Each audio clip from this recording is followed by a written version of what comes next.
On behalf of the Weinberg College of Arts and Sciences at Northwestern, it is my great pleasure to welcome you to this convocation ceremony.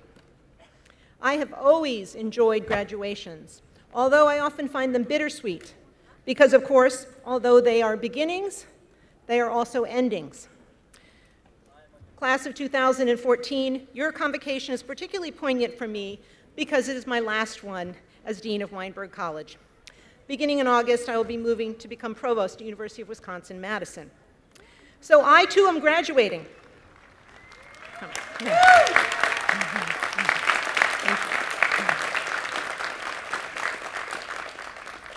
And I, like you, am both excited about what lies ahead, but I am also sad to be leaving.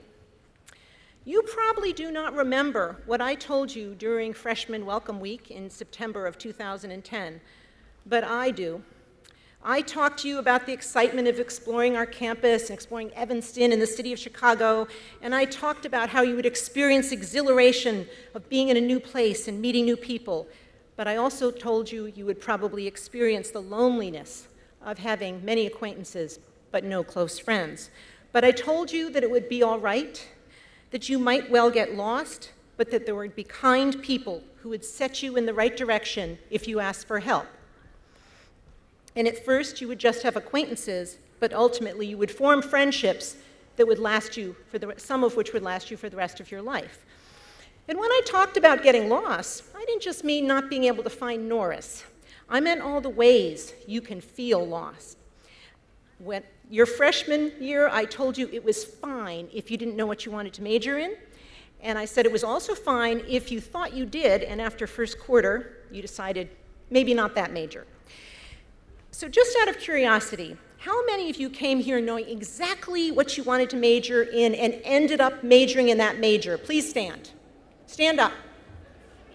Wow, these guys are pretty.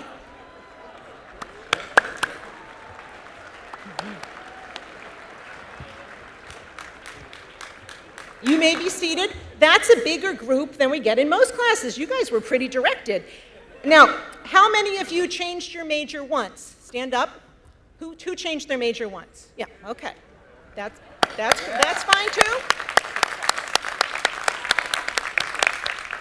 You guys can sit down. Now don't be embarrassed. Is there anybody out there who changed their major twice or more? I know you're out there. You are out there. Come on. Come on. Right. But look, it worked out for all of you. You're all graduating. You found something you were passionate about, and that's terrific.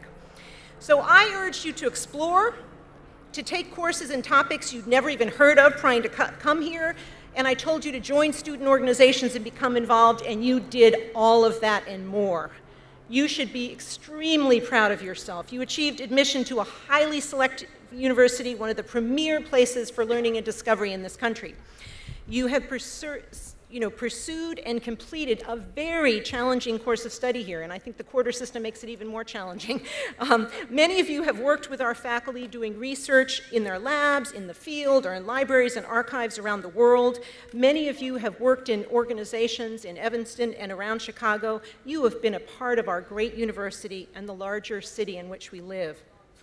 Now, after you leave here today, you will have crossed the line to become a graduate, an alumnus. And as a graduate of this great college in this great university, you will join our other illustrious alumni who have become leaders in science and business and law and medicine and education and politics and the arts or in the entertainment world. And some of you, like some of our other alumni, will actually change the world. You are about to embark on many adventures. Some of you have your plans all laid out, or think you do, and some of you do not. But none of you should worry, because in getting to know our alumni, I have found that many of the paths they have taken that have been indirect, that you never would have been able to predict from their undergraduate major, are no less successful and some of them are more interesting. For example, my friend Carol Siegel, who was an English major who graduated in 1960, she met her husband Gordon here when they were undergraduates after their honeymoon in Europe. She was so inspired by all the beautiful bright colors of housewares in Scandinavia that they came back and started a store called, well, they started calling it Barrel and Crate, and someone said it would sound better as Crate and Barrel, so they switched the name. Then they literally used the crates and barrels the merchandise came in to display their wares. Then I met Tim Johnson, also an English major, class of 1983, who is a writer, director, and producer at DreamWorks. His most recent film was How to Train Your Dragon, but he also directed other things like Ants, Over the Hedge, and many other animated films. Then there's Terry O'Neill, class of 1974, a French major who's the president of NOW, the National Organization of Women. We honored Terry with the Northwestern Alumni Achievement Award two years ago. And then Daniel Pink, our Weinberg Convocation speaker this year, was a linguistics major who we honored with a Northwestern Alumni Achievement Award last year. I'll tell you a little bit more about him a little later in the program. Of course, some of our graduates' majors have led directly to their careers. Some of you may or may not know, but I imagine you've at least heard of Veronica Roth, who graduated in 2010, an English major in our creative writing program, who has already published 3 novels: Divergent in 2011, Insurgent in 2012, Allegiant in 2013. Veronica sold the movie rights for Divergent, and as you know, that came out in movie theaters earlier this year. So that's a pretty direct path. She was a creative writer. She had her first book contract before she graduated here in June of 2010.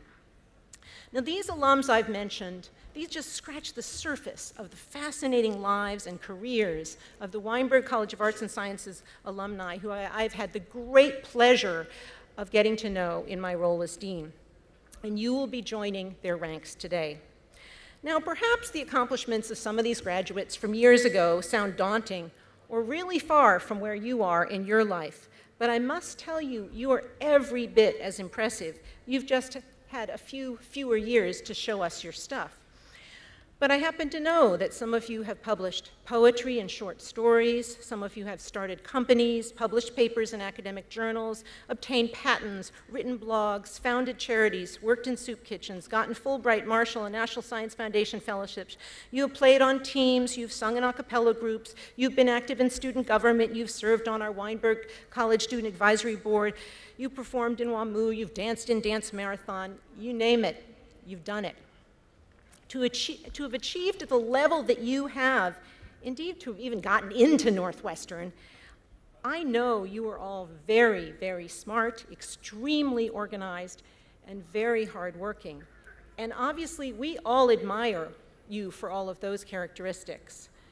But my one piece of advice to you as you go on with your life is please do not always yearn for the next thing and be so busy checking things off on your professional list of things to do or checking your smartphone that you do not enjoy your life. I think Maestro Muti, in his speech yesterday at commencement, was giving you much the same message. Take time to talk to people, to listen.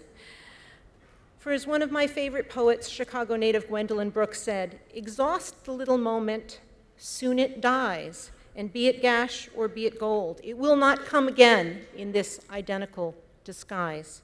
So savor your life, the moments of celebration, the gold, like today, and even the sadness, the gash.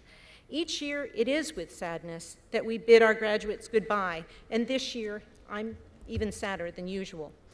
But it is extremely gratifying to see our graduates go on and do wonderful things with their lives.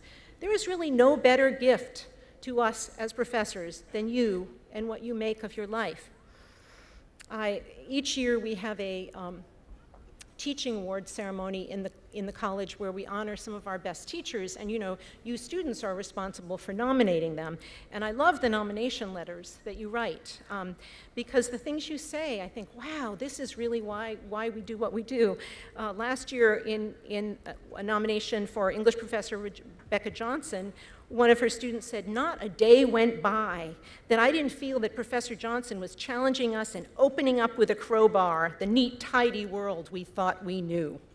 Or as a former student said of Slavic professor Saul Morrison, who won a Weinberg Teaching Award this year, Dr. Morrison will always be an inspiration to me, both personally and professionally. His wisdom remains with me every day and perpetually informs my life as both a physician and a human being. So this is one of his former students writing.